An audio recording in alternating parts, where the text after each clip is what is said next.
सिन्धूरारुणविग्रहां त्रिनयनां माणिक्यमौलिस्फुर तारानायकशेखरां स्मितमुखीं मापीनवक्षोरुहां पाणिभ्यां मलिपूर्णरत्नचषकं रक्तोत्फलं बिभ्रतिम् सौम्यां रत्नघटस्थरक्तचरणां ध्यायेत् परामम्बिकाम्।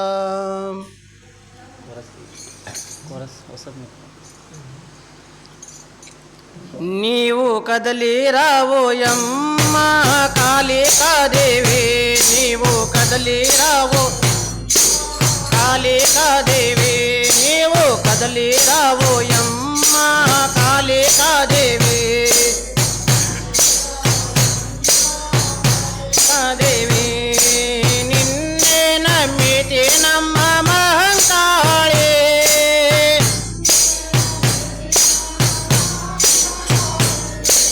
निन्ने नमिति नम्म महंकाळे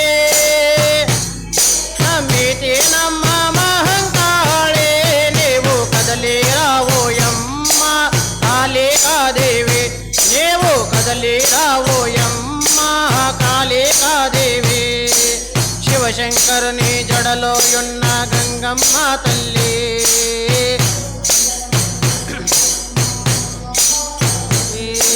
शिवशंकरुनि जडलो युन्न गंगम्म तल्ली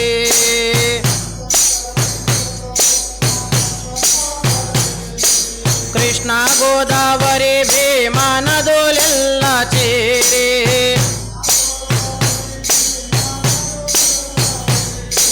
कृष्ण गोदावरी भीमा नदुलेल्ल चेरे नेवु कदलीरावोयम्म कालिकादेवी नेवु कदलीरावोयम्म कालिकादेवी शंकुचक्र गजधारी जगदीश्वरी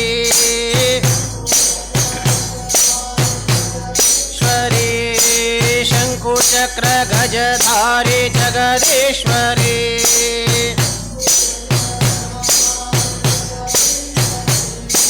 मुल्लोकाలను కాపాడే భువనేశ్వరి భువనేశ్వరి ముల్లోకాలను కాపాడే భువనేశ్వరి నీవు కదలీరావోయమ్మ కాళికాదేవి నీవు కదలీరావోయమ్మ కాళికాదేవి తల్లి పిల్లల కాపాడే చల్లని మాయమ్మ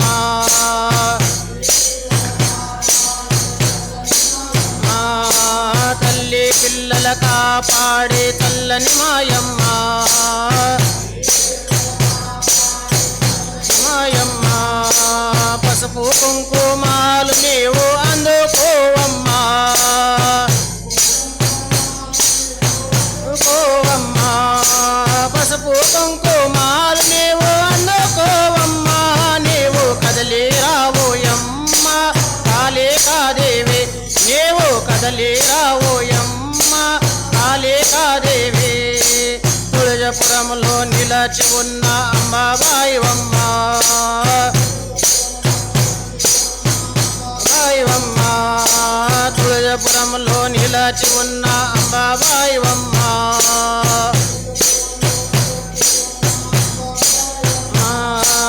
ఎడలు మై సాక్షి పొగలు అందుకోవమ్మా అందుకోవమ్మా ఎడలో మై సాక్షి పొగలు అందుకోవమ్మా నీవు కదలీరావోయమ్మ కాళికాదేవి నీవు కదలీరావోయమ్మ కాళికాదేవి సునీల్ నగర్లో నిలచి ఉన్న లలితాంబవమ్మ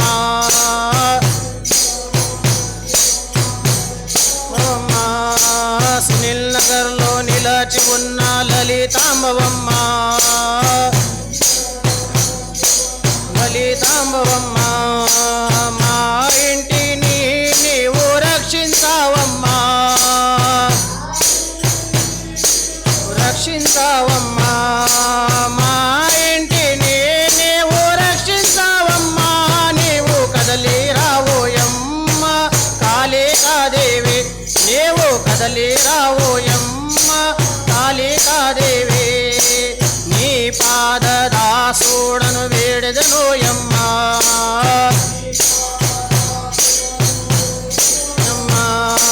నీ పాదదాసుడను వేడెదనోయమ్మ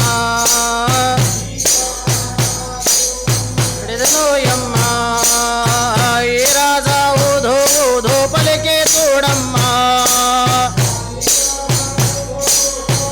చూడమ్మా ఈ రాజా ఊధో ఊధో పలికే చూడమ్మా నీవు కదలి రావోయమ్మ కాళికాదేవి నీవు కదలి రావోయమ్మ కాళికాదేవి నిన్నే నమ్మితేనమ్మ మహంకాళి నిన్నే నమ్మితేనమ్మ మహంకాళి నీవు కదలి రావోయమ్మ కాళికాదేవి నీవు కదలి రావోయమ్మ కాళికాదేవి నీవు కదలి రావోయమ్మ కాళికాదేవి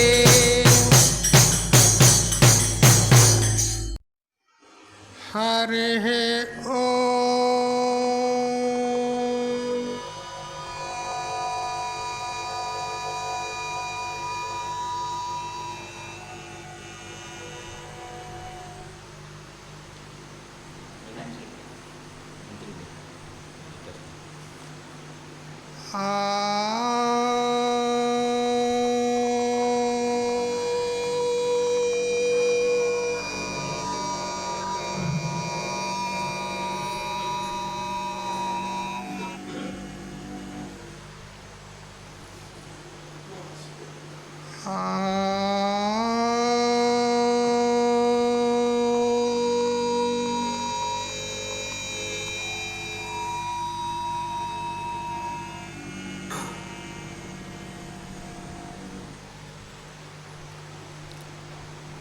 కృష్ణం కమలపత్రాక్షం పుణ్యశ్రవణకీర్తనం వాసుదేవం జగద్యోనిం నౌమి నారాయణం హరిం శంకరం శంకరాచార్యం కేశవం బాదరాయణం సూత్రభాష్యకృతౌ వందే భగవంతౌ పునః పునః ఈశ్వరో గురురాత్మేతి మూర్తిభేదవిభాగినే వ్యోమవద్వ్యాప్తదేహాయ దక్షిణామూర్తయే నమః యుక్తాహారవిహారాయ వివిక్తస్థలవాసినే మలయాళయతీంద్రాయ బ్రహ్మనిష్ఠాయ తే నమః గీతాభాగవతాద్వైత తత్వామృతస్వరూపిణే గండీక్షేత్రనివాసాయ రామకృష్ణాయ తే నమః ఓం పూర్ణమదః పూర్ణమిదం పూర్ణాత్ పూర్ణముదచ్యతే పూర్ణస్య పూర్ణమాదాయ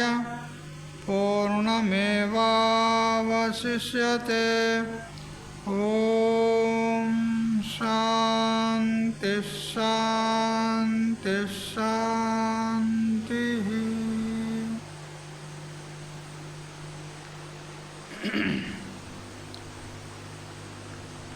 స్వాంత పరికల్పిత బ్రహ్మాండాంతర్వర్తి సకల ప్రాణికోట్ల యొక్క అసత్ జడ దుఃఖ మోహాత్మకమైనటువంటి సకల ఉపాధుల కంటే విలక్షణమై సత్ చిత్ ఆనంద రూపము చేత స్వయం ప్రకాశమానమై వెలుగొందుచున్నటువంటి ప్రత్యేక్ అభిన్న పరమాత్మకు సాష్టాంగ ప్రణమిల్లుతూ ఆత్మీయులారా, శ్రీమద్భగవద్గీత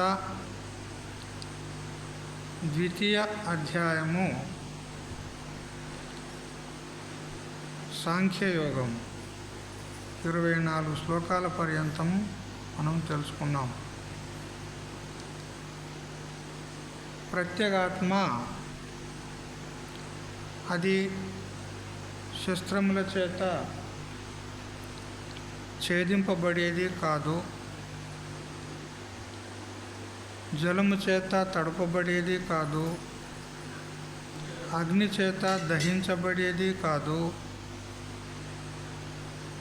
మరియు వాయువు చేత ఎండింపబడేది కూడా కాదు.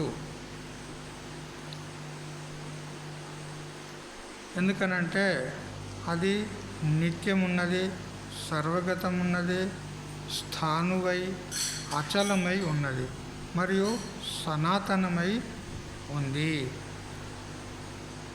అందువల్ల ఆత్మను నాశనం చేయగల సమర్థమైనటువంటి వస్తువు కానీ, వ్యక్తులు కానీ, ప్రాణులు కానీ ఎవరు కూడా ఈ లోకంలో లేరు.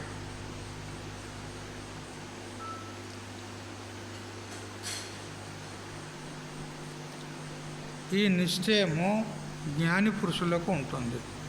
ఎవరైతే ఆత్మతత్వాన్ని తెలుసుకుంటారో అటువంటి జ్ఞాని పురుషులకు ఇటువంటి నిశ్చయం ఉంటుంది. అతడు దేనికి కూడా భయపడడు.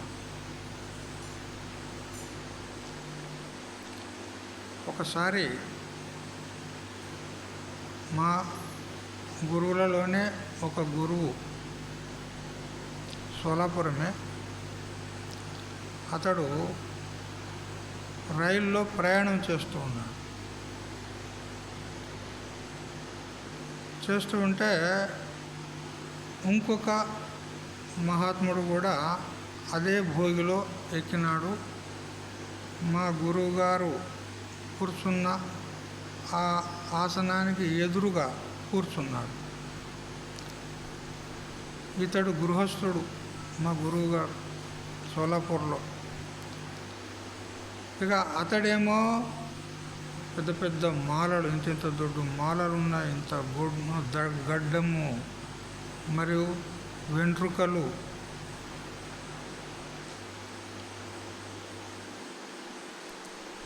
మరి చేతిలో త్రిశూలం ఉంది, మరి వెంట అనేక మంది శిష్యులు ఉన్నారు.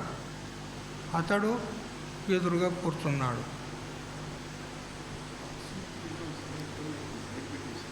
అయితే అక్కడ మాట మీద మాట, జ్ఞానం చేత మోక్షం అంటారు,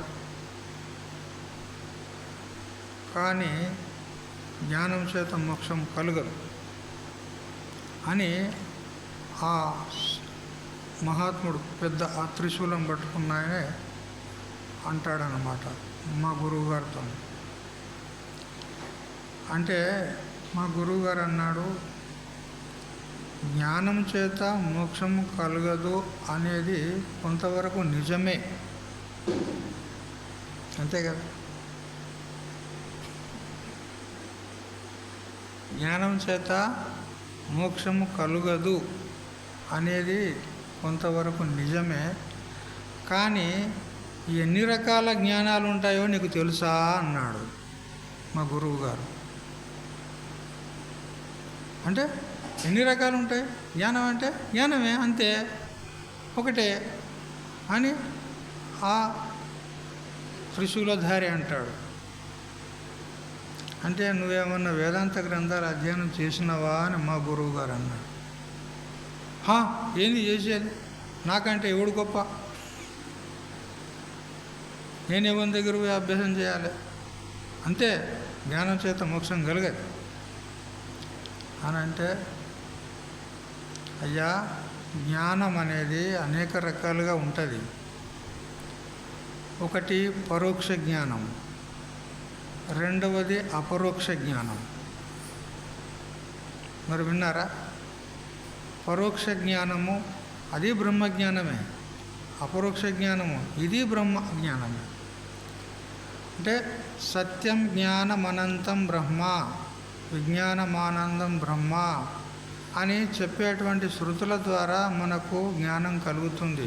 ఎవరి జ్ఞానం? బ్రహ్మజ్ఞానమే. ఏమని? ఆ బ్రహ్మము సత్తు చిత్తు ఆనంద రూపుడు ఉన్నాడు అని మనకు జ్ఞానం కలుగుతుంది. కానీ ఇది ఏమి జ్ఞానము అనంటే పరోక్ష జ్ఞానమే. ఉన్నాడు, బ్రహ్మం ఉన్నాడు. ఎటువంటి వాడు? సచ్చిదానంద రూప బ్రహ్మం ఉన్నాడు అనే జ్ఞానం మాత్రం కలిగింది. ఇది పరోక్ష జ్ఞానమే. కానీ ఎప్పుడైతే ఆ సచ్చిదానంద బ్రహ్మమే నేను అని తన ఈ దేహాది సంఘాతంలో సాక్ష్యరూపమైనటువంటి కూటస్థుడు ఉన్నాడో అతన్ని ఆ బ్రహ్మంతో అభిన్నంగా తెలుసుకుంటే ఇది అపరోక్ష జ్ఞానం అంటారు.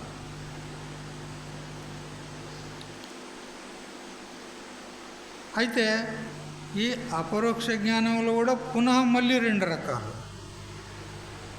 దృఢ అపరోక్ష బ్రహ్మజ్ఞానము, అదృఢ అపరోక్ష బ్రహ్మజ్ఞానము అని ఇట్లా మళ్ళీ 2 రకాలు ఉంటాయి. అదృఢము అపరోక్షమే అయినా కానీ అదృఢం ఎందుకున్నది? దృఢం ఎందుకు కాలే అనంటే ఇంకా సంశయ విపరీత భావనలు అని ఉంటాయి. సంశయము అంటే వేదము జీవబ్రహ్మల యొక్క ఏకత్వాన్నే బోధిస్తుందా లేదా అనేకత్వాన్ని అంటే భేదాన్ని బోధిస్తుందా అని వేదం పట్ల సంశయం. మరియు జీవుడు బ్రహ్మమేనా, బ్రహ్మం కంటే భిన్నుడా అని వస్తువు పట్ల ప్రమేయం పట్ల సంశయం. ఇట్లా ప్రమాణగత ప్రమేయగత సంశయాలు ఉంటాయి. ఆ సంశయాలతో యుక్తంగా అపరోక్ష జ్ఞానం ఉంటే ఇది అదృఢ అపరోక్ష బ్రహ్మజ్ఞానం అంటారు. ఇక ఎప్పుడైతే ఈ సంశయ విపరీత భావనలు లేకుండా దృఢమైనటువంటి నిశ్చయం కలిగిందనుకో, ఏ విధమైన సంశయం లేదు, నేను బ్రహ్మమునే, అహం బ్రహ్మాస్మి, బ్రహ్మైవాహమస్మి అనేటువంటి దృఢంగా అపరోక్ష జ్ఞానం కలిగితే దానికి దృఢ అపరోక్ష బ్రహ్మజ్ఞానం అంటారు. ఈ విధంగా ఇన్ని జ్ఞానాలు ఉంటాయి. ఇందులో నీవన్నట్టు జ్ఞానం చేత మోక్షం కలుగదు అనే మాట ఎంతవరకు నిజము అనంటే అదృఢ అపరోక్ష బ్రహ్మజ్ఞానం వరకు అది నిజమే. అదృఢ అపరోక్ష బ్రహ్మజ్ఞానం కలిగిన, ఎందుకంటే సంశయ విపరీత భావనలు ఉన్నాయి కాబట్టి దాని చేత అది దోషయుక్తమైనటువంటి జ్ఞానం కాబట్టి మోక్షం కలగది. పరోక్ష జ్ఞానం చేత కూడా మోక్షం కలగది.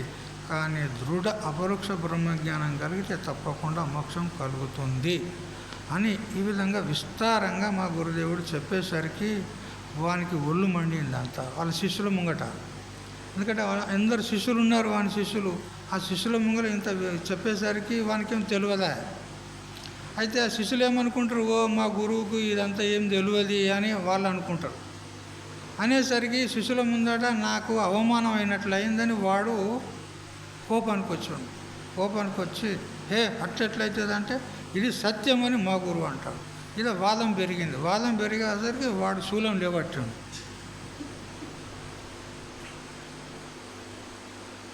చంపుతా అన్నాడు. చంపు అని మా గురువు ఎదురుగా ఛాతి చూపించాడు. అది ధైర్యం అంటే.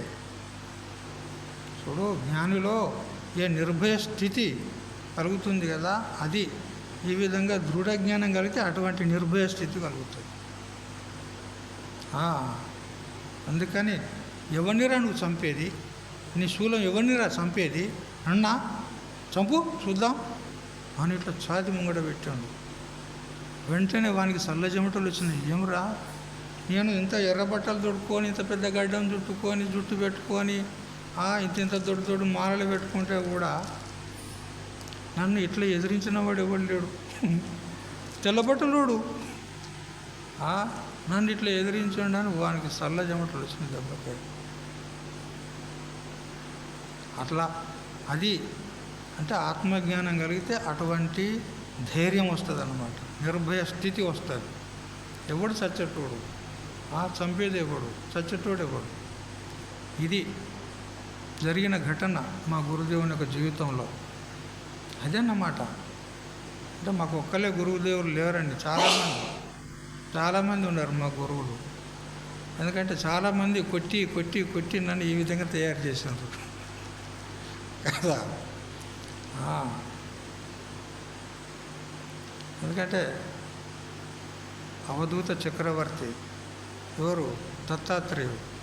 అతని గురువులు ఎంతమంది? 24 మంది గురువులు ఉన్నారు. గురువులను చేసుకోవడంలో తప్పు లేదు, ఎందుకంటే వాళ్ళ ద్వారా మనము ఆత్మజ్ఞానాన్ని పొందుతున్నాం కదా. ఇది నిర్భయ స్థితి అని అంటే. అలెగ్జాండర్ ది గ్రేట్ అని మీరు పేరు విన్నారా? అలెగ్జాండర్ ది గ్రేట్, అలెగ్జాండర్ చక్రవర్తి. ఆయనే ఎక్కడ వాళ్ళ దేశము, గ్రీస్ దేశమో ఎక్కడో ఉంటుంది అక్కడ, గ్రీక్ దేశం వాళ్ళది. అక్కడి నుంచి ఒక్కొక్క దేశాన్ని అందరిని ఓడిస్తూ తన దేశంలో కలుపుకుంటూ తన వశం చేసుకుంటూ భారతదేశానికి వచ్చాడు.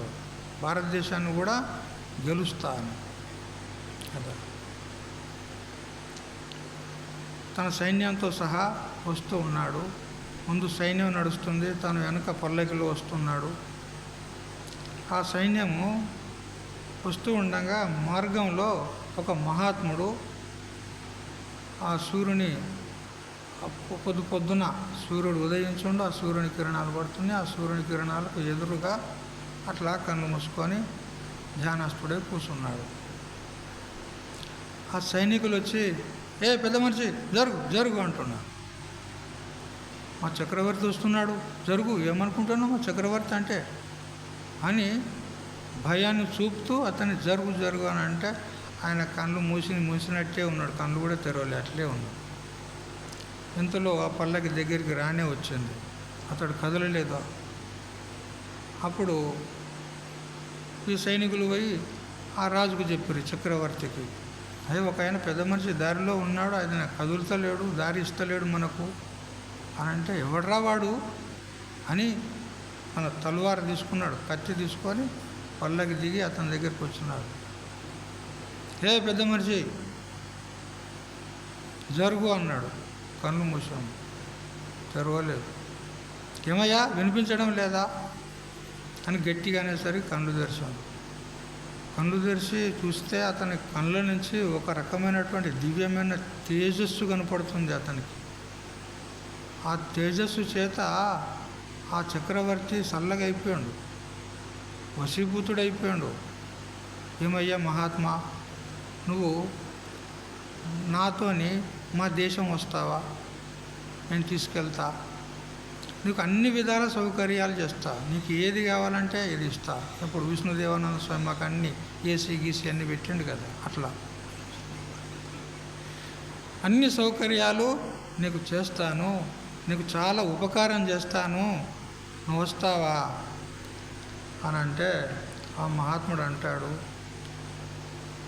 చూడు నాయనా, నువ్వు నాకు సూర్యుని కిరణాలు పడకుండా నాకు అడ్డుగా నిలిచి ఉన్నావు, కొద్దిగా పక్కకు జరిగితే అదే గొప్ప ఉపకారం, నువ్వు ఇంకా గొప్ప ఉపకారం చేయాల్సిన అవసరం లేదు అన్నాడు.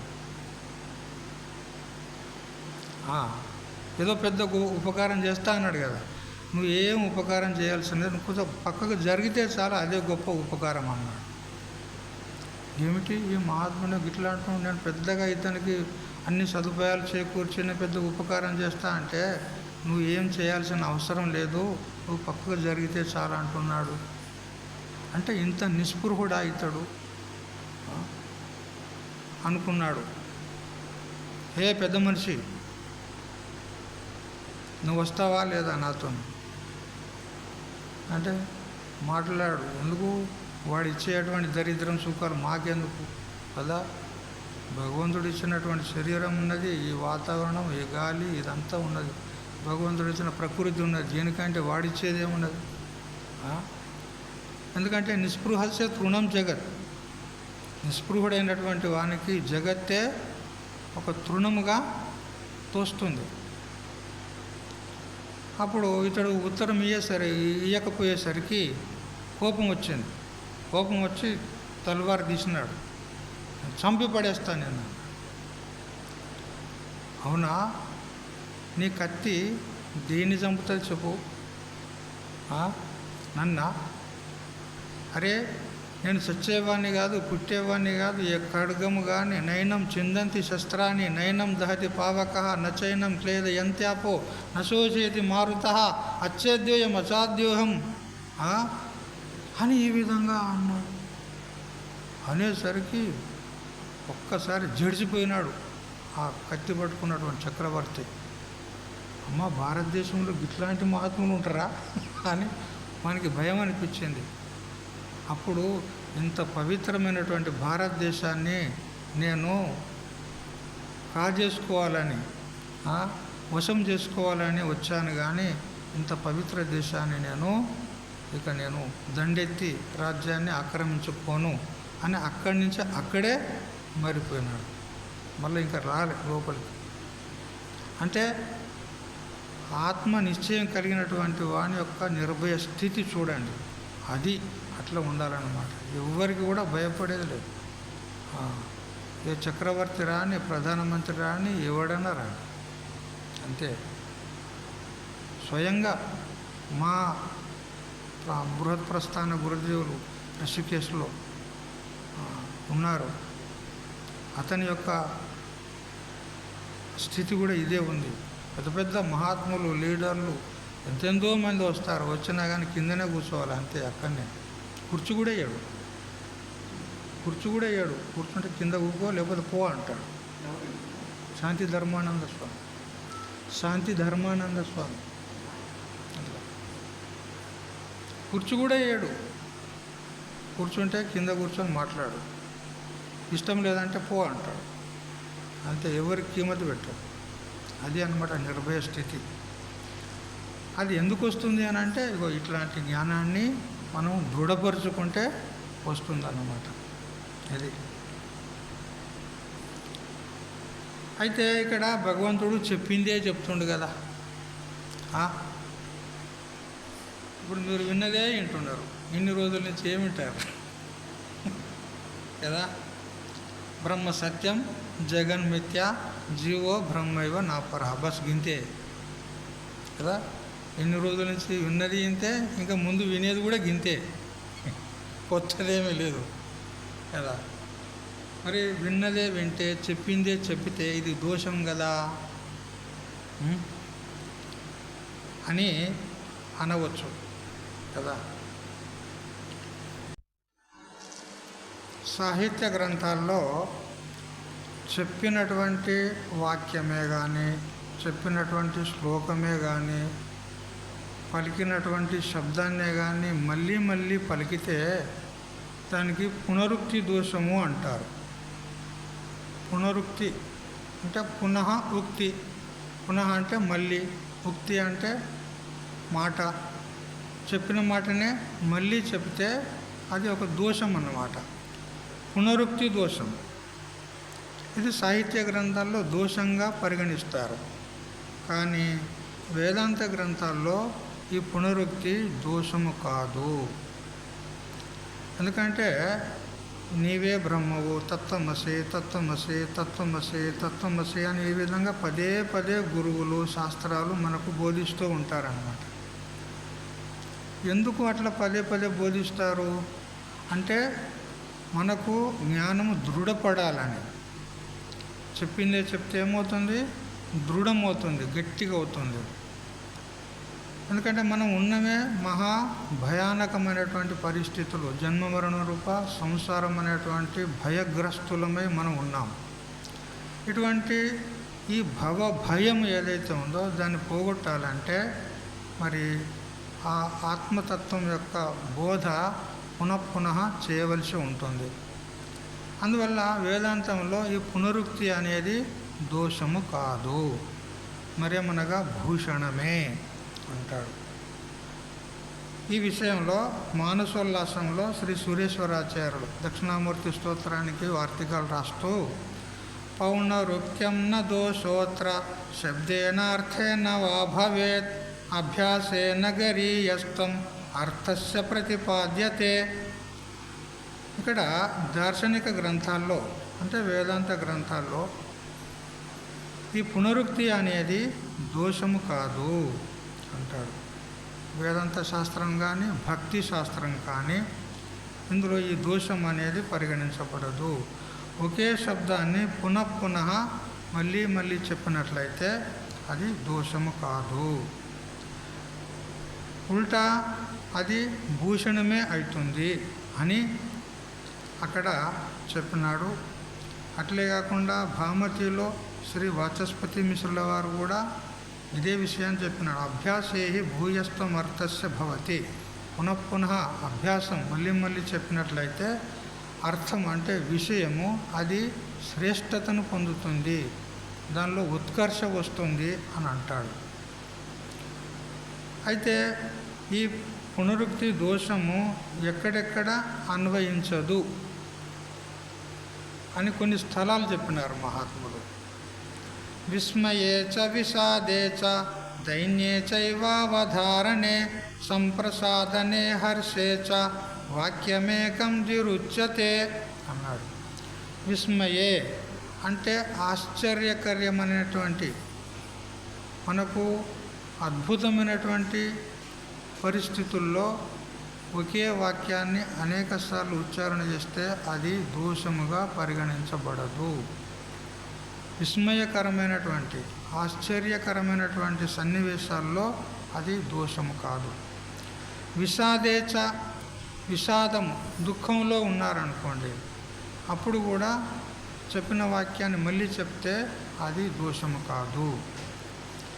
మరియు దైన్యే దీన పరిస్థితుల్లో ఉన్నప్పుడు కూడా, దయనీయ స్థితిలో ఉన్నప్పుడు కూడా అటువంటి వారికి మనము 2 మార్లు 3 మార్లు శబ్దాన్ని వాక్యాన్ని బోధించినట్లయితే అది దోషముగా పరిగణించబడదు. మరి అవధారణే అంటే నిశ్చయమైనటువంటి పరిస్థితుల్లో, నిశ్చయమైనటువంటి సంఘటనల్లో ఒకే వాక్యాన్ని అనేక మార్లు ఉచ్చారణ చేయవచ్చు. మరి సంప్రసాదనే ఆనందం సంతోషమైనటువంటి పరిస్థితుల్లో కూడా వాక్యాలను 2-3 సార్లు ఉచ్చారణ చేయవచ్చు, ఇది దోషం కాదు. మరి హరిశేష బాగా ఆనందం కలిగిందనుకో, అప్పుడు కూడా మనము ఒకే వాక్యాన్ని 2-3 సార్లు ప్రయోగం చేయవచ్చు, ఇది దోషము కాదు, మరి భూషణమే అని. ఈ విధంగా ఈ సన్నివేశాల్లో విరుక్తిని దోషముగా అంటే పునరుక్తిని దోషముగా పరిగణించరు అని చెప్తూ ఇక్కడ చాలా ఆశ్చర్యకరమైనటువంటి సన్నివేశాల్లో అన్నాడు కదా. ఒకానొక శిష్యునికి గురువు బోధించగా తనకు స్వాత్మ అనుభూతి కలిగిందనుకో, అప్పుడు అతనికి ఆశ్చర్యం వేస్తుంది. ఏమీ నేను ఇంతవరకు దగ్గర ఈ జగత్తు సత్యం అనుకున్నాను, ఈ శరీరాదులే సత్యం అనుకున్నాను, లేదా లోకలోకాంతరాలు సత్యం అనుకున్నాను, కానీ వాస్తవమైనటువంటి సత్య వస్తువు ఆత్మ వస్తువే, అది నేను ఎల్లప్పుడూ ఉండేవాడిని, సత్స్వరూపుణ్ణి, నాకు జన్మ మరణాలు లేవు అని ఈ విధంగా ఎప్పుడైతే తెలుసుకుంటాడో అతనికి ఒక ఆనందం పెళ్ళుబికి వచ్చి ఆశ్చర్యంగా అతడు పలుకుతాడు. ఇది శ్రీ వేదాంత పంచదశలో ఉందన్నమాట. అహో శాస్త్రం అహో గురు అహో జ్ఞానం అహో సుఖం అహో అంటున్నాడు ఇక్కడ. ఏమి శాస్త్రం? వేదాంత శాస్త్రము. ఎంత అద్భుతమైనటువంటి వేదాంత శాస్త్రము!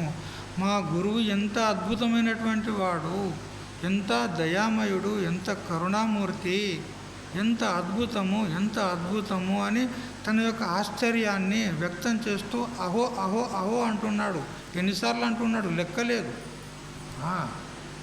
ధన్యోహం స్వస్య అజ్ఞానం పలాయితం పాపి అని ఇట్లా ధన్యుణ్ణి అహో అని ఇట్లా తన ఆనందాన్ని పట్టలేక శబ్దాలను ప్రయోగం చేస్తున్నాడు. మరి ఈ విధంగా అహో అని ఎన్నోసార్లు అన్నా కానీ అది దోషమా? కాదు, భూషణమే. అని ఈ విధంగా దృష్టాంతం ఇచ్చున్నాం మేము. తర్వాత విషాదమైనటువంటి పరిస్థితిలో కూడా దురుక్తి పునరుక్తి ఏదో ఉన్నదో అది దోషం కాదు అని చెప్పడానికి మేము ద్రౌపది యొక్క దృష్టాంతం ఇచ్చున్నాము ఇక్కడ. ఇది మహాభారతము సభాపర్వంలో ఆ జూదమాడే సమయంలో దుశ్శాసనుడు ద్రౌపదిని అవమానపరిచాడా లేదా కదా. అప్పుడు ఆ ద్రౌపది శ్రీకృష్ణ పరమాత్మను స్మరించి అతన్ని వేడుకుంటుందన్నమాట. కృష్ణ కృష్ణ మహాయోగిన్ విశ్వాత్మన్ విశ్వభావన ప్రపన్నాం పాహి గోవింద కురు మధ్యే వసీదతీం అని 2 చేతులెత్తి ఆ కృష్ణుని ప్రార్థిస్తుందన్నమాట ద్రౌపదీదేవి. హే కృష్ణ, హే కృష్ణ, ఏ మహాయోగి, ఏ విశ్వాత్మ, ఏ విశ్వభావన, ప్రపన్నాం పాహి హే గోవింద అని అంటూ నీకు శరణాగతి పొందినాను, నీవే నాకు రక్షకుడవు, నన్ను రక్షించు, నన్ను రక్షించు అని ఇట్లా పదే పదే అంటుంది. కృష్ణ కృష్ణ రక్షించు, రక్షించు, గోవింద గోవింద అని పదే పదే అంటుంది కదా. మరి దోషమా? కాదు. ఎందుకు? విషాదమైనటువంటి కదా, దుఃఖకరమైనటువంటి పరిస్థితి ఉంది, విపత్ సమయం ఉంది. అప్పుడు ఆ భీష్మాదులందరూ ఎదురుగా ఉన్నారు, తన భర్తలు కూడా ఎదురుగా ఉన్నారు, కానీ ఎవరు కూడా ఆమెను రక్షించలేకపోయారు. అదొక వివశమైనటువంటి ఆ పరిస్థితి. చూస్తూ ఉన్నారు అందరూ, కానీ ఆమెను రక్షించలేకపోయారు. మరి అప్పుడు ఎవరు రక్షించాలి? పరమాత్మ శ్రీకృష్ణుడు. అందుకని కృష్ణ కృష్ణ కృష్ణ అని ఎన్నిసార్లు అన్నా కానీ అది తప్పు కాదు. ఆపదలో ఉంది, దుఃఖంలో ఉంది, విషాదంలో ఉంది కదా. మనం కూడా అంటామా ఏ పరమాత్మ, ఏ పరమాత్మ, ఓ భగవంతుడు అని అంటామా లేదా? దుఃఖం వచ్చినప్పుడు, విపత్తి వచ్చినప్పుడు. దోషం కాదది. ఇక దైన్య పరిస్థితిలో, దీన పరిస్థితిలో కూడా 2 సార్లు 3 సార్లు అనవచ్చు శబ్దాన్ని. కృష్ణ కృష్ణ మహాబాహో దేవకీ నందన వ్యయ వాసుదేవ జగన్నాథ ప్రపన్నార్తి వినాశన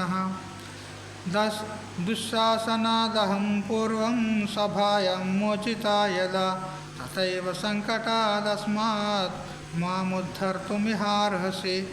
ఇది వనపర్వంలో జరిగినటువంటి ఘటన. కాండవ వనంలో వాళ్ళు వనవాసంలో అరణ్యవాసం చేస్తున్నప్పుడు పంచపాండవులు దుర్వాస మహర్షి, అది కూడా దుర్యోధనుడే పంపించాడు ఒక కపటం చేత వాళ్ళని అవమానపరచాలి అని.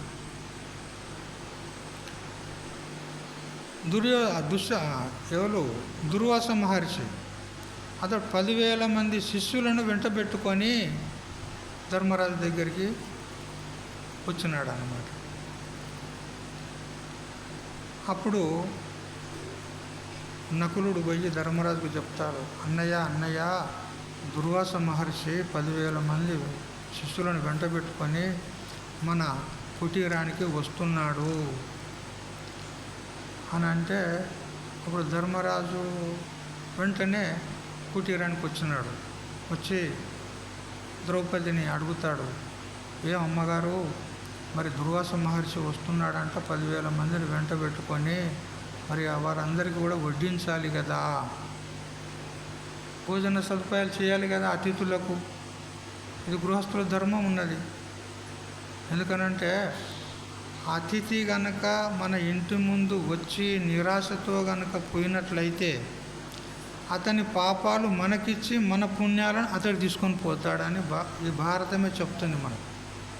అతిథిర్యస్య భగ్నాశో గృహాత్ ప్రతి నివర్తతే. ఏ అతిథి అయితే భగ్నాశుడయ్యి అంటే నిరాశతోని ఎవరి ఇంటి ముందు నుంచి అయితే మళ్ళీ తిరిగి వెళ్ళిపోతాడో ఆ ఇంటి వారి యొక్క పుణ్యాన్ని తీసుకొని అతని పాపాలు వీళ్ళకిచ్చిపోతాడు. ఎందుకంటే ఒక భిక్షువు, ఒక బిచ్చగాడే అనుకో, ఒక అతిథి అనుకో, అతడు భిక్షం ఎందుకు ఎత్తుకుంటాడు చెప్పండి? ఇల్లుళ్ళు తిరిగి అతడు ఏదో దరిద్రావస్థను అనుభవిస్తున్నాడే కదా. ఆ దరిద్రావస్థ ఎందుకు వచ్చింది? పూర్వం పాపం చేసుకున్నాడు కదా. ఆ పాప ఫలమే ఈ దరిద్రావస్థ. మరి ఒకవేళ వీరు కూడా ఆ వచ్చినటువంటి అతిథికి అన్నం పెట్టక వెడలు కొడితే వీళ్ళు కూడా పాపం చేసిన వాళ్ళే అవుతారు కదా. మరి ఆ పాప ఫలం ఏంది? మళ్ళీ వచ్చే జన్మలో వీళ్ళు దరిద్రులు అవుతారు.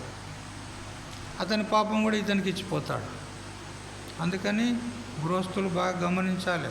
అతిథులు, సాధువులు ఎవరైనా సమయానికి ఇంటికి వచ్చినప్పుడు వాళ్లకు అన్నపానాదులు ఇచ్చి వాళ్ళకు తృప్తిపరిచి పంపించాలి. ఇదన్నమాట. అయితే మరి ఈ దుర్వాసుడు మొదలైనటువంటి వాళ్ళు వస్తున్నారు కదా. మరి వాళ్ళందరికీ కూడా మన ఆతిథ్యం ఇవ్వాలి కదా, అతిథి సేవ చేయాలి కదా. మరి వాళ్ళకు కూడా భోజన సదుపాయాలు చేయాలి కదా. మరి ఏమమ్మా మరి పరిస్థితి ఏమిటి అని అంటే ఆమె అంటది, అయ్యో అంటది. ఏమైందమ్మా? ఇప్పుడు మీ అందరికీ నేను వడ్డించి నేను కూడా భుజించి అక్షయపాత్రను కడిగి బోర్లించిన అంటారు. అక్షయపాత్ర ఉంటుంది, సూర్యుడు ఇస్తాడు వాళ్ళకు అక్షయపాత్ర. అక్షయపాత్ర అంటే ఎంతమందికి భోజనం పెట్టినా కానీ ఒడవది అన్నం. ఎంతమంది అయినా రాని, లక్షల మంది రాని, అన్నం ఒడవది. ఆ పాత్రను ఇట్లా బోర్లించుకుంటూ పోతూ ఉంటే విస్తరలలో అన్నము ఏది కావాలంటే అది. వాళ్ళకి ఏది కావాలి? లడ్లు, జిలేబీలు ఏం కావాలి? వాళ్ళకి అడిగితే మాకు ఇది కావాలంటే అన్నీ ఆడ వస్తాయి అంతే.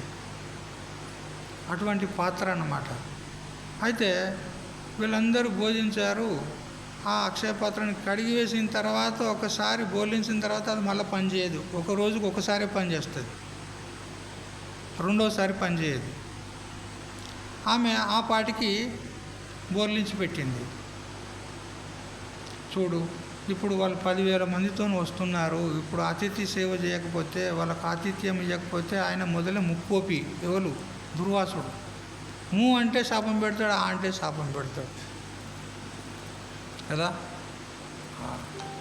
కొందరు మహారాజులు కూడా ఉంటారు గట్లే, కోపిస్తులు ఉంటారు. మహారాజులు ఉంటారా? మీకు అనుభవం లేదేమో బహుశా కదా. మహారాజులేంది, కోపిస్తులేంది? మహారాజులు అయితే కోపంతో ఉంటారా ఏమి? అంటే కొందరు ఉంటారు అట్లా. ఇప్పుడు మనం చెప్పుకున్నాం కదా, అదృఢ జ్ఞాని, పూర్ణ జ్ఞాని కాదు, దృఢ జ్ఞాని కాదు, అదృఢ జ్ఞాని. దృఢ జ్ఞాని అయితే రాగద్వేషాలు ఉండవు. అయితే మరి ఇప్పుడు ఎట్లా దుర్వాస మహర్షి యొక్క సమస్య? ఇది పెద్ద సమస్య కూర్చుంది. అప్పుడు ఇక విధి లేక అప్పుడు ఆ ద్రౌపది ఆ కృష్ణుని ప్రార్థన చేస్తుంది. హే కృష్ణ, హే గోవింద, ఏ మహాబాహో, ఏ వాసుదేవ, జగన్నాథ అని ప్రార్థిస్తూ, నువ్వు ఇంతకు పూర్వము కౌరవ సభలో నేను అవమానపడుతుంటే వచ్చి ఆ దుర్మార్గుల నుండి నువ్వు ఇదివరకు నన్ను కాపాడినావు. అదేవిధంగా ఇప్పుడు ఈ దుర్వాసుడు అనేటువంటి పెద్ద సమస్య వచ్చింది. ఈ మహా విపత్తు నుంచి కూడా నువ్వే నన్ను రక్షించాలి, మమ్మల్ని నువ్వే రక్షించాలి అని కృష్ణ కృష్ణ కృష్ణ అని అనేక మార్లు ఉచ్చరిస్తుంది. మరి దోషం అంటారా? అనేక మార్లు ఉచ్చరిస్తే కృష్ణ కృష్ణ అంటే దోషం కాదు. పునరుక్తి ఉంది, ఇక్కడ విరుక్తి ఉంది, అయినా అది దోషం కాదు. ఎప్పుడైతే ద్రౌపది ప్రార్థించిందో ఆ కృష్ణుడు ప్రకటమైనాడు. ప్రకటమై వస్తూనే, అమ్మా చెల్లెమ్మా ఏమన్నా అన్నం ఉంటే పెట్టమ్మా అని ఆయన అంటాడు. వచ్చి ఏ అన్నం కోసమైతే వాళ్ళకు వాళ్ళకు ఏదో దుర్వాసాదులకు వడ్డించాలి అని మేము మిమ్మల్ని ప్రార్థన చేస్తే నువ్వు వచ్చి నువ్వు కూడా అన్నమే అడుగుతున్నావు అన్నయ్య అని ఆమె బోరుని ఏడుస్తుంది అన్నమాట, ద్రౌపదీదేవి కదా. అన్నం లేకనే కదా నిన్ను ప్రార్థించిన అని అంటే, అప్పుడు సరే అమ్మా చూడు ఆ పాత్రని ఇలా తీసుకురా అని అంటాడు. అప్పుడు ఏమి లేదన్నయ్య అందులో, పుట్టిదే కడిగేసిన, చూడమ్మా తీసుకురాపో అంటే, సరే నువ్వు చెప్తున్నావు కాబట్టి, నాకు నీ మీద నమ్మకం ఉంది కాబట్టి నీ మాట మేరకు నేను తెస్తున్నానని ఆ అక్షయ పాత్రను తీసుకొచ్చి చూపెట్టింది. చూపెడితే అందులో కడిగి వేసినప్పుడు ఒక ఆకు కదా, పాలకూర ఆకు, తోటకూర ఆకు, ఏదో ఆకు వంట చేసుకుంటారు కదా, కూరగాయ వండుకున్నప్పుడు ఆ ఆకు దానికి అంటుకుపోయింది. కడిగితే అది పోలే, అట్లే అంటుకొని ఉందన్నమాట. ఆ ఆకు కనపడింది భగవంతునికి. ఈ గోరుతో మెల్లగా దాన్ని తీసుకున్నాడు, తీసుకొని నోట్లో పెట్టుకున్నాడు. ఆ ఆకును నోట్లో పెట్టుకునేదే తడవు. అక్కడ దుర్వాస మహర్షి 10,000 మంది నదిలో స్నానం చేసి వస్తాం భోజనానికని స్నానం చేస్తున్నారు వాళ్ళు. ఆ నదిలోనే వాళ్ళకు త్రేపులు వస్తున్నాయి, కడుపు నిండినట్టుగా. కడుపు నిండి డేకర్ అంటారు మరాఠీలో. త్రేపులు వస్తున్నాయి, వేవ్ వేవ్ అంటున్నారు అందరూ. అప్పుడు స్నానం చేసి అందరు బయటకు వచ్చి, గురుదేవా కడుపు నిండింది, ఇప్పుడు భోజనం ఏం పోయేటట్టు లేదు, మరి ఇప్పుడు అక్కడ ధర్మరాజు దగ్గరికి పోతే ఏం తింటాం మనం? వాళ్ళు మంచి పక్వాన్నాలు పెడతారు, మరి ఏం తింటాం మనం?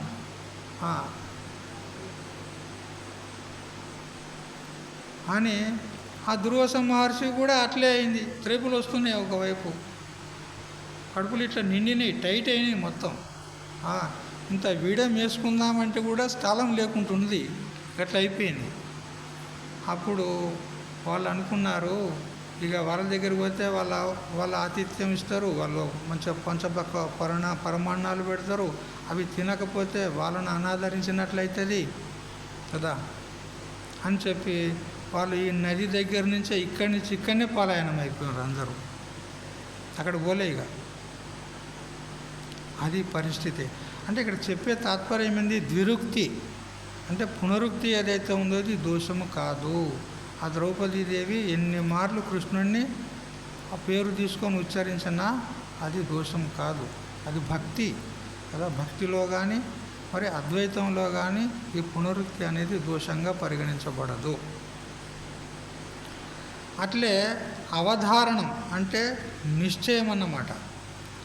నిశ్చయమైనటువంటి పరిస్థితుల్లో కూడా గట్టిగా ఒక్క నుంచి చెప్పిన శబ్దాన్ని 2-3 సార్లు కూడా చెప్తారు. ఏ విధంగా? నా అనుష్ఠానాత్ పరం కార్యం త్రిషు లోకేషు విద్యతే సత్యం సత్యం పునఃసత్యం ఇది మామక భాషికం అని ఈ శ్లోకాన్ని మలయాళ స్వామి ఊకే చెప్పేవాడు. మలయాళ స్వామి చెప్పిన ఈ వాక్యం అన్నమాట. నిశ్చయార్థంలో చెప్పిన శబ్దాన్ని, చెప్పిన వాక్యాన్ని పునః చెప్పొచ్చు, దోషం కాదు. నానుష్ఠానాత్ పరం కార్యం త్రిషు లోకేషు విద్యతే. అనుష్ఠాన వేదాంతము ఉండాలి అని చెప్తాడు ఎప్పటికీ మలయాళ స్వాముల వారు. వేదాంతం బాగానే చెప్తారు, బహాటంగా మైకులు పలికిపోయేటట్టు, కానీ ఆచరణ ఉండదు కదా. ఎంతోమంది ఆశ్రమాలకు, మీకు కూడా అనుభవం ఉండొచ్చు, ఆశ్రమాలకు వస్తూ ఉంటారు మహాత్ములు. వచ్చిన వాళ్ళు సాధువులంటే ఎట్లా ఉండాలి? అయాచితంగా ప్రారబ్ధానుసారంగా వచ్చినటువంటి భోజనం స్వీకరించాలి. కానీ ఈ మహాత్ములు వచ్చిన వాళ్ళు ఏం చేస్తారు? అమ్మగారు ఇది కావాలి, అయ్యగారు స్వామీజీ నాకు ఇది కావాలి, అది కావాలి, ఇది కావాలి అంటారు. మంచి మంచి ఐటమ్స్ కావాలి, కానీ అవన్నీ అవసరమా? శరీర నిర్వహణకు ఎంత కావాలి? ఆ శరీరముకు కూడా ఏవి పడుతుంది, ఏవి శరీరానికి సరిపడతాయి, అటువంటి ఆహారాన్ని, చాలా సాధారణమైనటువంటి ఆహారాన్ని తీసుకోవాలి. కానీ మంచి పక్వాన్నాలు కావాలి, అవి కావాలి, కాఫీలు, టీలు, ఆ గంటకు అమ్మగారు టీ, 1 more టీ, మళ్ళొకసారి టీ కావాలి ఇట్లా అంటారు. ఇది కావాలి, అది కావాలంటారు. ఇదేమి సాధు లక్షణమా? కాదు. యథోచితంగా అయాచితంగా ప్రారబ్ధానుసారంగా దైవికంగా మనకు పరమాత్ముడు ఏది ఇస్తాడో గదే మహాప్రసాదం అనుకొని తినాలంటే ఇది అనుష్ఠాన వేదాంతం కాదు. మరి వేదాంతం బాహాటంగా చెప్తారు. బ్రహ్మ సత్యం జగన్మిథ్య అని ఈ విధంగా చెప్తాడు. అహం బ్రహ్మాస్మి ఇట్లా చెప్తాడు. కానీ ఆచరణ లేదు. ఎందుకు ఆ వేదాంతం? అందుకే అంటాడు మలయాళ స్వామి, నా అనుష్ఠానాత్పరం కార్యం త్రిషు లోకేషు కించన. ఇప్పుడు 3 లోకాల్లో వెతికినా కానీ అనుష్ఠానం కంటే గొప్ప కార్యం లేదు. ఆచరణ ఉండాలి, అనుష్ఠానం ఉండాలి. వేదాంతం మాట్లాడినంత మాత్రాన కాదు అని చెప్తాడు. మరి ఇది సత్యమా? సత్యం సత్యం ఉన్నత సత్యం అంటాడు. ఇది ముమ్మాటికి సత్యము అని సత్యం సత్యం సత్యం అని ఇన్నిసార్లు ప్రయోగం చేసినాడు. ఇది పునరుక్తి దోషము కాదు అని చెప్పే తాత్పర్యం ఉంది ఇక్కడ. ఇక సంప్రసాదనం అంటే ప్రసన్నంగా ఉన్నప్పుడు కూడా 2-3 సార్లు ప్రయోగం చేయవచ్చు. సూత సూత మహాప్రాజ్ఞ నిగమాగమ పారగ గురుస్వరూపమస్మాకం బ్రూహి సర్వమలాపహం. ఇది సూత పౌరాణికుని ఉద్దేశించి చెప్పినటువంటి మాట గురుగీతలో ఉంటుంది. మా ధీమంతుడమైనటువంటి సూత మహర్షి, వేదములను ఆగమములను పూర్తిగా తెలుసుకొనిన ఓ సూత ఋషివరేణ్య, సమస్త మాయామాలిన్యములను నిశ్శేషముగా అపహరించున్నటువంటి గురుస్వరూపమును మాకు చెప్పుమా అని శౌనకాది మహర్షులు సకల పురాణ ప్రవక్త అయినటువంటి సూత మహర్షిని ఆదరముతో అడిగినారు. ఇది అంటే సూత అని 2 సార్లు ప్రయోగం చేసినారు. ఇది దురుక్తి ఆదరార్థం, ఆదరపూర్వకంగా ఆ మహాత్ముని సంబోధిస్తూ చెప్పినారు. కాబట్టి ఈ 2 సార్లు ప్రయోగం చేసినటువంటి ఈ శబ్దము దోషముగా పరిగణించబడదు. ఇంతేకాకుండా వాల్మీకి రామాయణంలో కూడా ఇటువంటి సన్నివేశం ఉన్నది. తాం హతాం భీరు సంకాశం దృష్ట్వా సురపతిస్తదా సాధు సాధు ఇతి కాకుష్టం సురాశ్చాభిపూజయన్. శ్రీరామచంద్రునిచే భయంకరమైనటువంటి రాక్షసి తాటకి మరణించుటను గాంచి ఇంద్రాది దేవతలు కాకుష్ట కుల తిలకుండైన శ్రీరామచంద్రుని సాధు సాధు అని ప్రశంసించారు. సాధు సాధు అంటే సాధు అనే శబ్దానికి ఏమర్థం అండి? సాధు అంటే ఈ కాషాయ వస్త్రాలు ధరించిన వాడు సాధువు అని అనుకుంటారు. కానీ సాధు అంటే అది అర్థం కాదు. సాధు అంటే మంచివాడు అని అర్థం, మంచిది అని అర్థం. అయితే శ్రీరామచంద్రుడు తాటకిని చంపిన తర్వాత దేవతలందరూ కూడా శ్రీరామచంద్రుని స్తుతిస్తూ సాధు సాధు సాధు సాధు అన్నారు. అంటే మంచి పని చేసావు, మంచి పని చేసావు, మంచి పని చేసావు అంటే ఈ విధంగా అనేక మార్లు చెప్పడంలో ఇది దోషం కాదు. బాగు చేసావు, మంచి పని చేసావు, మంచి పని చేసావు అని అనేక సార్లు అంటారు కదా. మరి అంటే అది దోషమా? కాదు. తర్వాత హర్షంలో చాలా ఆనందదాయకమైనటువంటి సన్నివేశంలో కూడా అనేక మార్లు శబ్ద ప్రయోగం చేయొచ్చు. ఇది దోషము కాదు అంటాడు. ధన్యోహం ధన్యోహం నిత్యం స్వాత్మానమంజసా వేద్మి ధన్యోహం ధన్యోహం బ్రహ్మానందో విభాతి మే స్పష్టం. వేదాంత పంచదశి. హే గురు, నేను ధన్యుణ్ణి. నా యొక్క స్వరూపం ఏదైతే ఉందో అది నాకు చేతిలో ఉసిరికాయ వలె స్పష్టంగా గోచరిస్తుంది అంటాడు. అందుకే నేను ధన్యుణ్ణి, నాకు బ్రహ్మానందం స్పష్టంగా గోచరిస్తుంది, నేను ధన్యుణ్ణి అంటాడు శిష్యుడు. మరి ఇట్లా అనేక మార్లు ధన్యుణ్ణి అనడము ఇది దోషము కాదు, మరి భూషణమే. ఇవన్నీ దృష్టాంతాల సహితంగా మీకు ఎందుకు చెప్పాను? భగవంతుడు నైనం చిందంతి శస్త్రాన్ని అని చెప్పిన తర్వాత మరి ఒక శ్లోకంలో అదే విషయాన్ని చెప్పినాడు.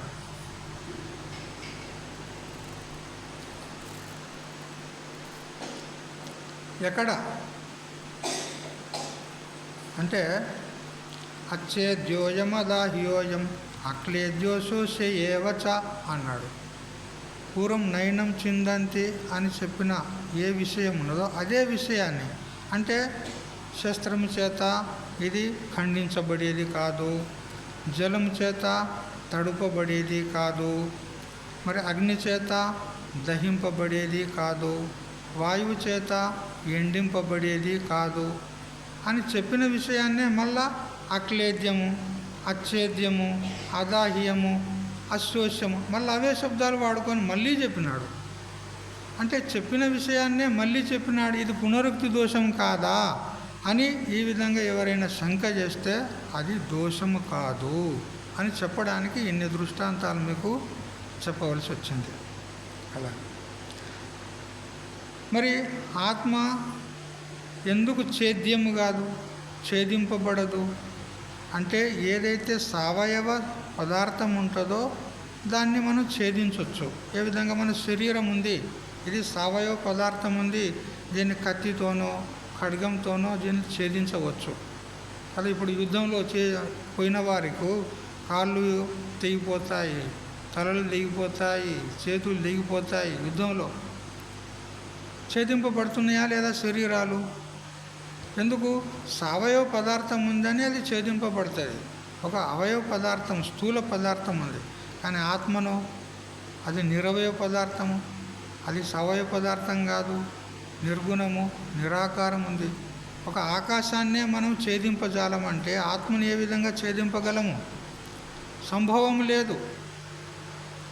అందుకని నిత్యము అని చెప్పినాడు. నిత్యం అని అంటే నిర్వికారం, జన్మ మరణాలు లేనటువంటిది. అదాహ్యం అంటే దహింపబడేది కాదు. ఎందుకు? సర్వగతమున్నది. అక్లేద్యము అది తడపబడేది కాదు.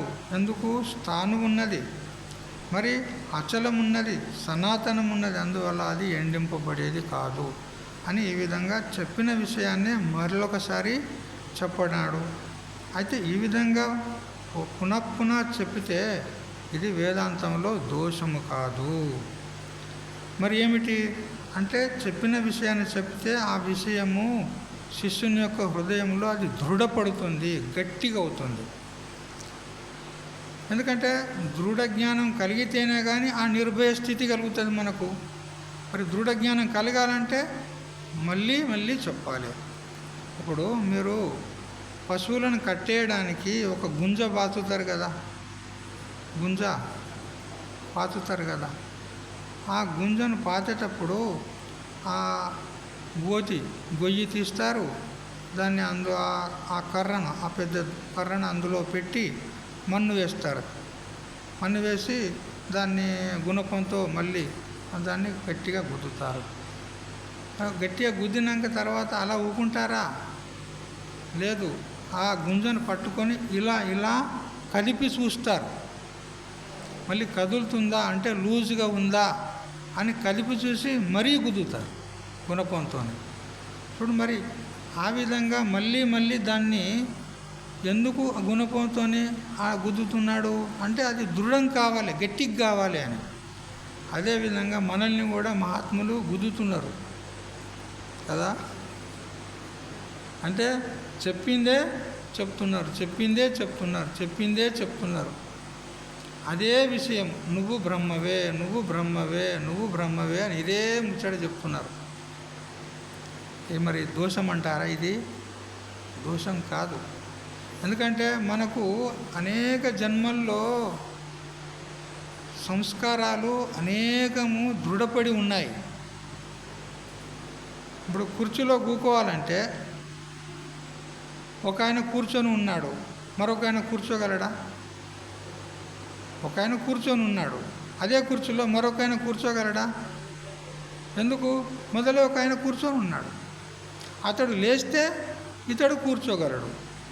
అట్లా మన అంతఃకరణంలో అనేక జన్మల్లో చేసినటువంటి పాప సంస్కారాలన్నీ బాగా పిక్కటిల్లి ఉన్నాయన్నమాట, దృఢంగా గట్టిపడి ఉన్నాయి. మరి అవి అలా ఉండగా మరి ఆత్మ సాక్షాత్కారం ఎట్లయితుంది? కాదు, అవి పోవాలి, ఆ పాప సంస్కారాలు పోవాలి అని మనకు అనేకమైనటువంటి పౌరాణిక కథల ద్వారా, వేదాంత ప్రక్రియల ద్వారా, భక్తుల యొక్క కథల ద్వారా మనకు పదే పదే పదే పదే బోధిస్తూ ఉంటారన్నమాట. మన అంతఃకరణం శుద్ధిపడాలి, ఆత్మ సాక్షాత్కారం కావాలి అని చెప్పిందే మళ్ళీ చెప్తూ ఉంటారు. ఇది దోషం కాదు. అలా తర్వాత ఇప్పుడు భగవంతుడు ఉత్తర శ్లోకాన్ని ప్రవృత్తం చేస్తున్నాడు. 25వ శ్లోకం చదవండి. అవ్యక్తోయమచింత్యోయం అవికార్యోయముచ్యతే తస్మాదేవం విదిత్వైనం నానుశోచితుమర్హసి. అయం అంటే ఈ ఆత్మ, ఈ పరమాత్మ అవ్యక్త, ఇది అవ్యక్తమున్నది అంటారు. ఆత్మ ఎట్లా ఉంది అంటే అవ్యక్తం ఉన్నది, అంటే వ్యక్తము కానటువంటిది అవ్యక్తం. వ్యక్తం అంటే ఏమిటి అంటే మన కళ్ళతోని చూడదగింది, చెవులతోని వినదగింది, ఈ విధంగా ఇంద్రియాలకు విషయమయ్యేది ఏదో అది వ్యక్తమనబడుతుంది. ఇది బంద్ చేయాలి, ఆఫ్ చేయండి.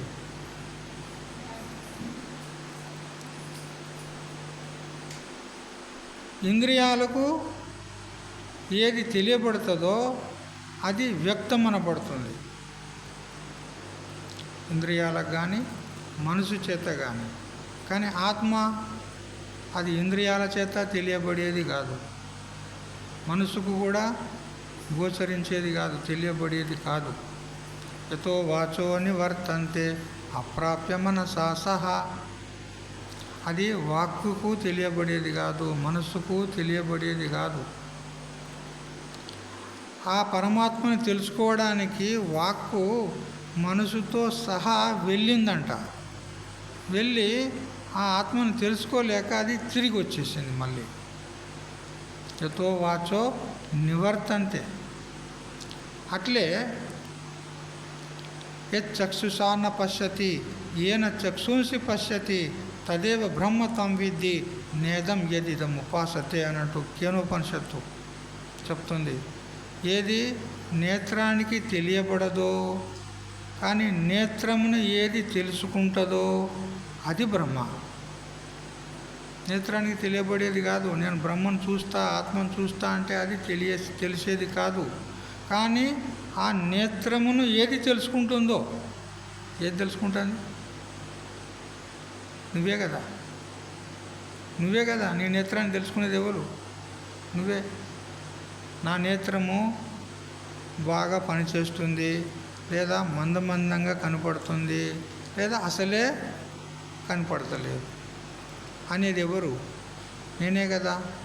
మరి ఆ నేనును, ఆ ఆత్మను ఆ నేత్రం తెలుసుకోగలదా? తెలుసుకోగలదు. అందుకని అది వ్యక్తం కాదు, అవ్యక్తం ఉన్నది అని చెప్తున్నాడు. మరియు నేత్రాది ఇంద్రియాల చేత తెలియబడకున్నా కానీ మనసు చేత తెలుసుకోవచ్చు కదా అని ఒకవేళ అంటే అది మనసుకు కూడా విషయం కాదు, మనసుకు కూడా తెలియబడేది కాదు. ఇక మరి ఎట్లా తెలుసుకునేది? మీరేమో తెలుసుకోండి నువ్వే బ్రహ్మవు, నువ్వే బ్రహ్మవు అని మీరు చెప్తారు. అది మనసుకు కూడా తెలియబడకపోతే ఇంకెట్లా తెలుసుకునేది మేము? ఒదికు తెలియబడదు అంటున్నారు, తెలుసుకుంటారని ఒదికి చెప్తున్నారు. ఎట్లున్నది ఇది? వదతో వ్యాఘాత. నేను మొన్న చెప్తే కదా, నా నోట్లో నాలుక లేదు అన్నట్టున్నది. నా నోట్లో నాలుక లేదు అని చెప్తున్నాడు. నాలుక లేకపోతే మాట్లాడగలడా? మరి ఎట్లా చెప్పిండు వాడు నాలుక లేకపోతే? నాలుక లేదనుట మరి మాట్లాడుట ఇది విరోధం కదా. గట్లనే ఉన్నది మీరు చెప్పే ముచ్చట కూడా. మీరు ఆత్మను తెలుసుకోండి, పరమాత్మను తెలుసుకోండి అని ఒకవైపు అంటున్నారు, అది తెలియబడదని మళ్ళీ అంటున్నారు. ఇక మేము ఎట్లా చావాలి కదా, ఎట్లా తెలుసుకోవాలి? ఇది సమస్యనే కదా. మనసుకు తెలియబడదా, ఇంద్రియాల చేత తెలియబడదా, దేనికి తెలియబడదా, ప్రత్యక్షాది షట్ ప్రమాణాల చేత కూడా తెలియబడదా? మరి తెలుసుకోండి అనబడితే ఎట్లా తెలుసుకునేది?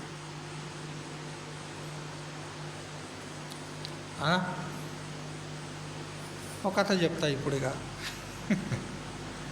కదా. ఎక్కడనైతే క్లిష్ట పరిస్థితులు ఉంటాయో, క్లిష్ట సంఘటనలు ఉంటాయో, సన్నివేశాలు ఉంటాయో, అక్కడ ఏదైనా ఒక దృష్టాంతం చెప్పి ఆ సన్నివేశాన్ని సులభం చేయాలి. దాని ద్వారా ఆ దృష్టాంతం ద్వారా ఆ విషయం వాళ్ళకి తెలిసిపోతుంది. చూడండి, ఒక రాజు ఉండేవాడు. అతడు ఒక చిలుకను పెంచుకున్నాడు. ఆ పంజరాల్లో పెట్టి చిలుకను పెంచుకున్నాడు. ఆ చిలుక అంటే అతనికి చాలా అత్యంత ప్రేమ, చాలా ప్రీతి. ఆ చిలుక ఒక గంట సేపు కనపడకపోతే ఎక్కడున్నా కానీ వచ్చి చిలుకను చూస్తాడు, అంత ప్రీతి అన్నమాట అతనికి. అయితే అతనికి ఒక 2-3 రోజులు పరగ్రామం వెళ్ళవలసి వచ్చింది, పరదేశం వెళ్ళవలసి వచ్చింది ఏదో నిమిత్తం చేత. అప్పుడు మంత్రిని పిలిచినాడు. మంత్రిని పిలిచి, మంత్రి ఇగో నేను 3 రోజుల దగ్గర నేను ప్రయాణంలో ఉంటున్నా, నేను ఇక్కడ ఉండలేను కాబట్టి ఇగో ఈ చిలుకను జాగ్రత్తగా చూసుకోవాలి సుమా. సమయానికి నీళ్ళు ఇవ్వాలి, సమయానికి దానికి పనులు పెట్టాలి, ఆహారం పెట్టాలి, జాగ్రత్తగా చూసుకోవాలి. ఒకవేళ ఆ చిలుక చచ్చిందని అంటివో నీ శిరచ్ఛేదం చేస్తా అన్నాడు. ఎందుకంటే రాజు ఉన్నాడు, శాసనం చేసినా చేస్తాడు, రాజు ఉన్నాడు. నీ శిరచ్ఛేదం చేస్తా, చచ్చింది అని అంటివో నీ శిరచ్ఛేదం చేస్తా అన్నాడు. సరే రాజా అన్నాడు ఆ మంత్రి, మంచిగా చూసుకుంటాను అన్నాడు. ఇక రాజు ప్రయాణమై పోయినాడు. రాజు ఎప్పుడైతే ప్రయాణమైపోయిండో, పోయిన తర్వాత 1 రోజు గడిచిందో 2 రోజులు గడిచింది అంతే. 2 రోజులు గడిచే వరకు ఆ చిలుకకి ఏమైందో ఏమో, పాపం అది చచ్చింది.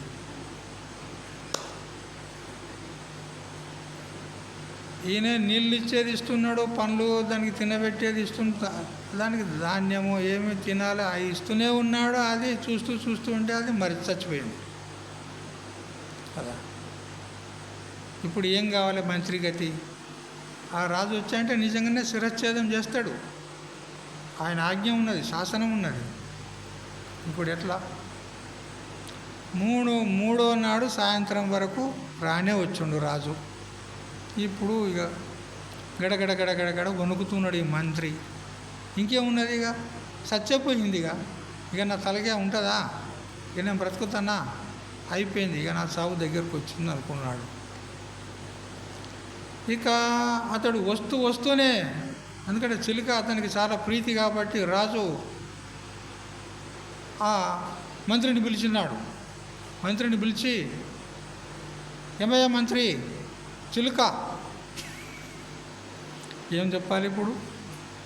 చచ్చిందంటినా అంటే తలకాయలు తీస్తాడు కదా.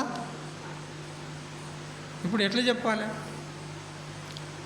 ఏమయ్యా చప్పుడు చేస్తలేవు? ఇక భయపడుతున్నాడు, నోటి నుంచి మాట రావడం లేదు. ఏమయ్యా అడుగుతుంటే వింటలేవా? చెప్పు, చిలుక ఎట్లా ఉంది? రాజుగారు, చిలుక పడుకున్నది అన్నాడు. పడుకుంటుందయ్యా, కానీ మంచిగా ఉన్నదా? పండుకుంటుంది కదా, ఏదైనా ఒక పశువు పక్షి ఏదో కాసేపు పండుకుంటుంది, కానీ మంచిగా ఉన్నదా మరి చెప్పాలి. అంటే రెక్కలు వేలాడేసింది స్వామీజీ. రాజా చిలుక రెక్కలు వేలాడేసింది అంటాడు. అంటే ఏమన్నట్టు? మంచిగా ఉన్నదా లేదా చెప్పు. కాళ్ళు చాపింది స్వామీజీ.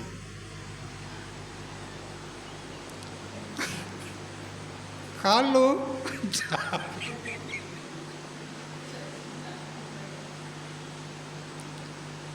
ఏమయ్యా మంచిగా ఉన్నదా లేదా అని అడుగుతుంటే ఇట్లా చెప్తున్నావు నువ్వేంది?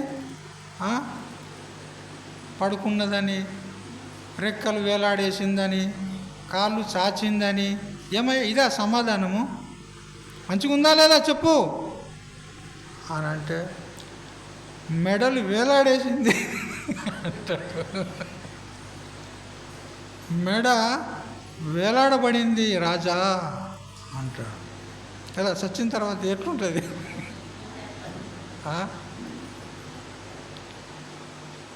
ఏమే సూటిగా చెప్పడానికి రాదా నీకు? ఎట్లుందని నేను అడిగితే ఇవేమి సమాధానాలు? చెప్పు, మంచిగా చెప్పు. బాగుందా చిలుక? రాజా కళ్ళు మూసింది అంటాడు.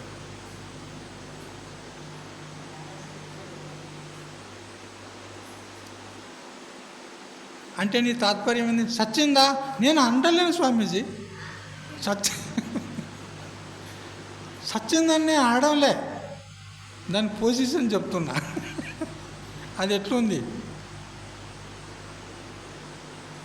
ఇక ఆ రాజుకు ఇక ఆవేశం ఆగలే. పద పంజరం దగ్గరికి పోదాం పద అని ఆ పంజరం దగ్గరికి పోయేసరికి అయిపోయింది. ఏమరా చచ్చిందని అంటే నీ తల తీస్తానని అడిగి చెప్పినా పోయినా లేదా? మొదలే చెప్పిపోయినా లేదా? అవును రాజా. మరి ఇదేంటి? నేను అన్నానా రాజా చచ్చిపోయిందని? నేను చచ్చిందని అన్నానా? అనలేదు. కానీ ఇప్పుడు చచ్చిందని చెప్పినట్లు అయిందా లేదా? ఇవన్నీ చెప్తూ చిన్నాలని చెప్తూ కాళ్ళు చాచింది, రెక్కలు వేలాడేసింది, మెడలు వేలాడేసింది, కళ్ళు మూసింది, శ్వాస ఆడతలేదు అని కూడా చెప్పిండు. శ్వాస ఆడడం లేదని కూడా చెప్పిండు. కానీ సచ్చిందని చెప్పినా నేను చెప్పలే. అందుకని ఇప్పుడు నువ్వేమన్నావు?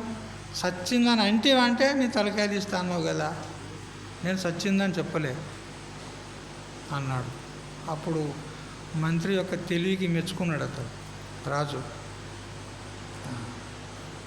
చంపలే, కానీ చచ్చిందని చెప్పకుండానే చచ్చిందని చెప్పిండా లేదా? చెప్పిండా లేదా? ఇప్పుడు ఇవన్నీ చెప్పితే ఏమన్నట్టు? చచ్చినట్టే కదా. మరి చెప్పకుండానే చెప్పిండా లేదా? అట్లే ఎందుకు చెప్పినా ఆత్మ తెలియబడదు. ఆత్మ ఏ ఇంద్రియాల చేత తెలియబడదు, ఏ మనసుకు తెలియబడదు, బుద్ధికి తెలియబడదు. కానీ తెలుస్తుంది. ఎట్లా తెలుస్తుంది? ఈ మనసు బుద్ధి ఇంద్రియాల చేత తెలియబడదు అని తెలుస్తుంది. ఇప్పుడు తెలిసిందా లేదా? తెలియలే. మనసు బుద్ధి ఇంద్రియాల చేత తెలియబడదు అనేది తెలిసిందా లేదా? ఎవరు మరి? ఆత్మ. ఇప్పుడు ఆత్మజ్ఞానం అయిందా లేదా? అయింది. ఇట్లా అన్నమాట. ఏందది? తెలియలేదన్నట్టు కదా. ఇట్లా తెలుసుకునేది ఉంటుంది. దీనికే ఇక శాస్త్రీయ భాషలో అనేక రకాల వాచ్యార్థం, లక్ష్యార్థం, ఫలవ్యాప్తి, వృత్తి వ్యాప్తి ఏదేదో చెప్తారు. ఎందుకు ఆ గొడవ మనకు ఇప్పుడు తెలిసిందా లేదా? తెలియబడదు అనేది తెలిసింది, అదే తెలుసుకొనుట.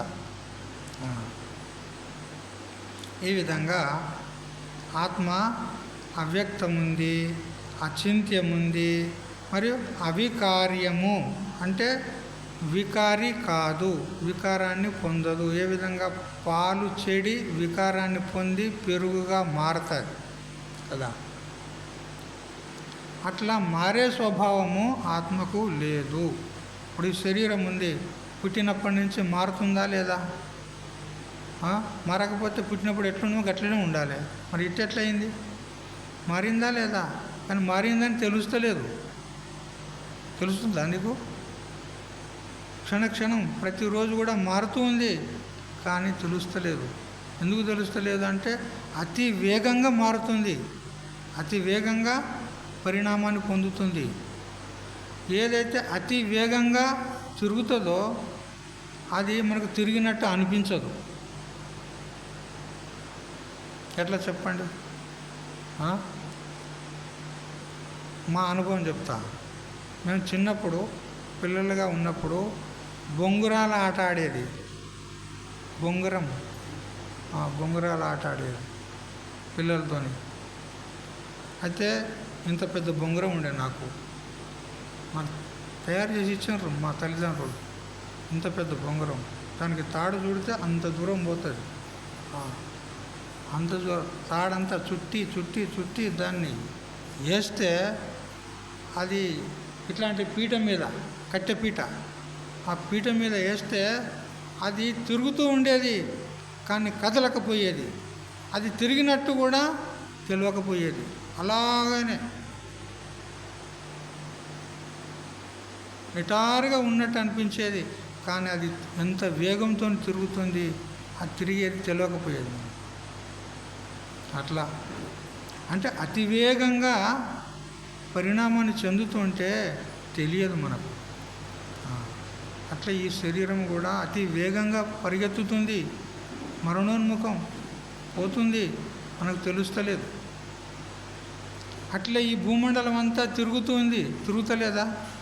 తన చుట్టూ తాను తిరుగుతూ సూర్యుని చుట్టూ తిరుగుతుంది. ఇది సామాన్యంగా చాలామందికి తెలుసు, చదువుకున్న వాళ్ళకు. భూమి తన చుట్టూ తాను తిరుగుతూ సూర్యుని చుట్టూ తిరుగుతుంది. తెలుస్తుందా నీకు? మరి భూమి మీదనే ఉన్నావు కదా నువ్వు.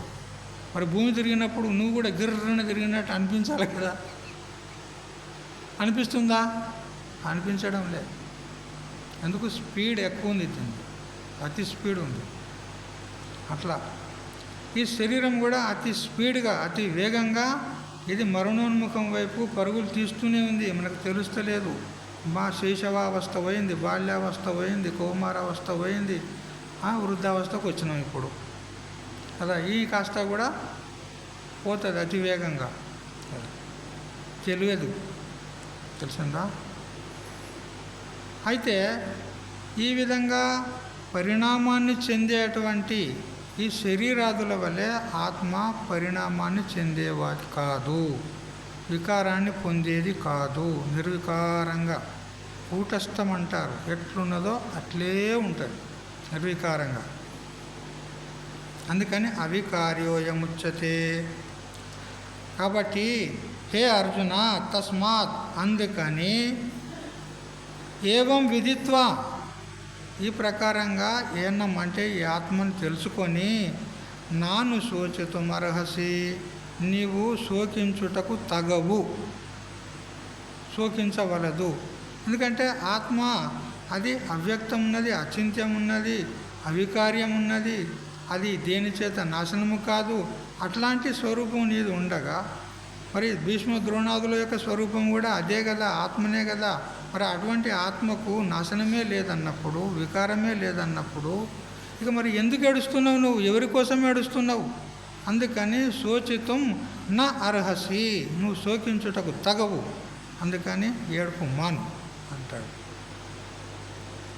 ఈ విధంగా భగవంతుడు చెప్తూ ఉన్నాడు. ఇప్పుడు ఇంత దగ్గర సాంఖ్య యోగాన్ని అనుసరించి చక్కగా చెప్పినాడు. ఇప్పుడు పక్షాంతరం చేత చెప్తున్నాడు. ఒకవేళ ఆత్మ చస్తది పుడుతుంది అని స్వీకరించినా కూడా ఏడవడానికి వీల్లేదు అని పక్షాంతరంగా చెప్తున్నాడు. అంటే కొంచెం దిగి వచ్చి చెప్తున్నాడు ఈ విధంగా. సరే, ఈ విషయము రేపు తెలుసుకున్నది. ఓం సహనావతు సహనౌ భునక్తు సహ వీర్యం కరవావహై తేజస్వినావధీతమస్తు మా విద్విషావహై. ఓం శాంతి శాంతి శాంతి.